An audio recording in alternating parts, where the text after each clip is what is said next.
What is up mga bossing? Ito na naman po tayo sa panibagong episode at kung bago ka dito sa ating channel, gumagawa po ako ng mga video na tungkol sa NMAX version 2.1 like mga issues plus solution, forma ng motor, accessories.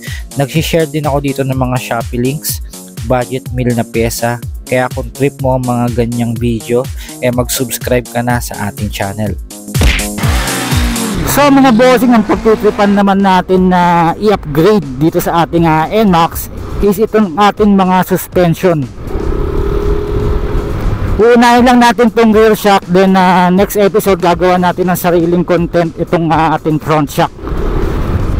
At ngayon, ang ilalagay natin ngayon dito kapalit ng ating stock rear shock is itong RCB S3 series.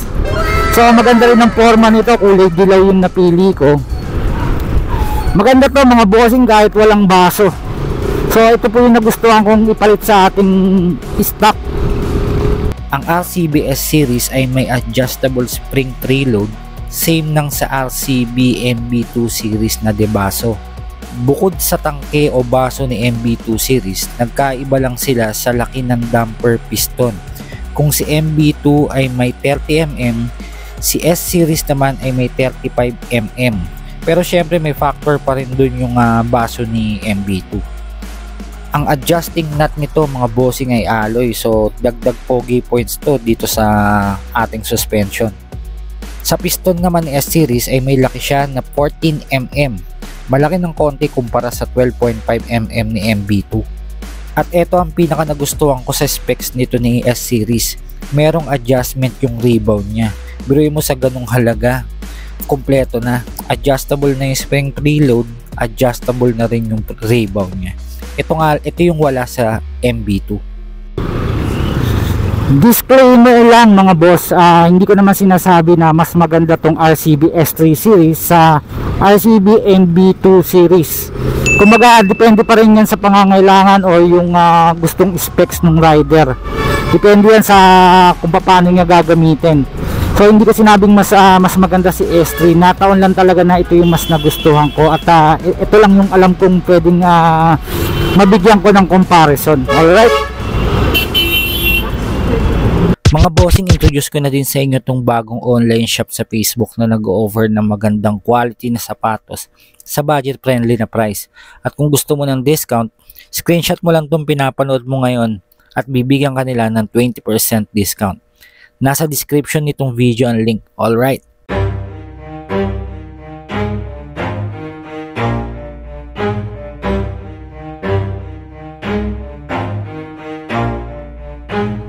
Never stop, I'll get it if I want it.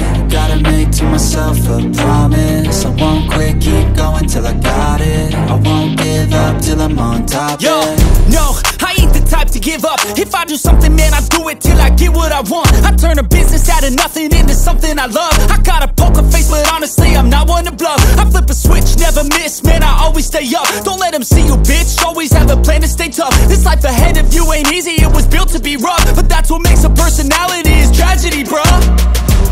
So keep your head on your shoulders, now we ain't out here moving rock. So mga bossing, napa-install na po natin ang ating RCB S3 series. So plug and play po siya maliban sa isa. Yung bolts po niya doon sa ilalim medyo maiksi. So pinalitan siya ng mas mahabang bolts para sumakto po doon sa rear suspension po natin. So ngayon tinatry ko siya, tinetesting ko. Hindi ko pa po siya ina-adjust. So pinakikiramdaman ko lang muna kung anong kailangan niya, kung kailangan ba mas malambot o mas matigas. Syempre iba-iba naman yan ng timbang, kaya kung ano yung magiging settings ko, malamang hindi rin maging applicable sa'yo bossing. Kaya itry mo nang itry, siguro adjust lang kapag kunyari nga hindi ka satisfy. Kasi kung hindi mo to a-adjustin, sayang naman yung pagiging fully adjustable niya kung hindi rin siya ma-adjust. So madali lang naman, pagka in-adjust ko to bossing, gagawa ko ng sariling video kung paano ko siya in-adjust at kung ano yung nag-fit sa akin. By the way, ang timbang ko po nasa 70 kilos. So minsan 71, minsan 69, depende sa ulam. So na-purchase ko to mga boss ng 4,700. Hindi to sponsor, ako po mismo ang bumili nito. So na-purchase ko to dito lang din malapit sa amin dito sa Cubao. So okay naman ito, tinitesting ko siya. Medyo ina-under ko siya sa lubak. Pagka sa lubak binibigyan ko siya ng konting bilis. Tinitignan ko lang kung medyo matagtag ba o hindi. So sa ngayon okay naman, pero tingin ko kailangan pa rin ito na i-adjust.